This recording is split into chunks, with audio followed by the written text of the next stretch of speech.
Franchement, cette histoire que je vais vous raconter, elle est incroyable, elle est magnifique. Il y a plein de sagesse pour celui qui médite.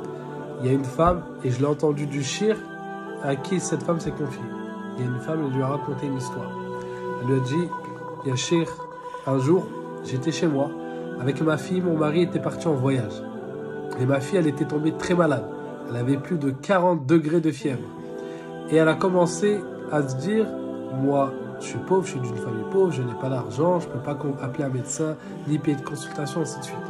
Mais elle s'est dit, je vais mettre des compresses, parce qu'elle a changé les compresses avec de l'eau sur le front de sa fille. Et elle faisait 2 unités de prière où elle a prié Allah Azza wa Jal, et elle faisait des doigts pour qu'Allah lui facilite et lui donne une ouverture dans cette difficulté. Elle faisait ça. Elle changeait de rakat. Boum, elle entend la porte à 2 h du matin toquer. Donc elle est là, elle se lève, elle dit à sa fille, attends, elle va auprès de la porte, et là il y a le docteur. Le docteur, il dit, salam alaikum, où est ta fille? Elle lui dit, je suis le docteur, où est ta fille? Elle est choquée, elle ne comprend pas, elle va, et elle l'emmène vers sa fille. Le docteur analyse, etc., lui fait l'ordonnance, et il lui dit qu'est-ce qu'elle a et qu'est-ce qu'elle doit prendre.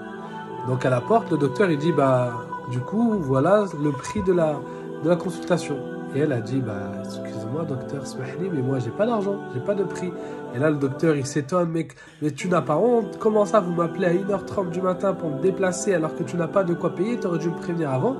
Et il lui dit, mais je t'ai jamais appelé docteur, moi j'ai pas d'argent, j'ai même pas de téléphone chez moi, il n'y a même pas de téléphone. Et il lui dit, mais tu es pas un tel? Il lui dit, non, je suis pas un tel. Et il dit, subhanallah, Allah il m'a fait sortir de chez moi durant cette nuit que pour toi et ta fille. Et il lui a dit, raconte-moi ton histoire. Et elle lui a raconté. Et à la fin, il a tellement été ému qu'il lui a donné. Il est parti chercher les médicaments. Et bien sûr, il ne lui a pas fait payer. Et en plus de ça, il lui donne une petite somme chaque mois mensuelle pour aider cette famille. Comme le prophète alayhi salam, il dit, connais Dieu dans l'aisance, il te connaîtra dans la difficulté. Ne jamais désespérer d'Allah. Même si dans les causes tout paraît bloqué, Dieu peut faire tout ce qu'il veut.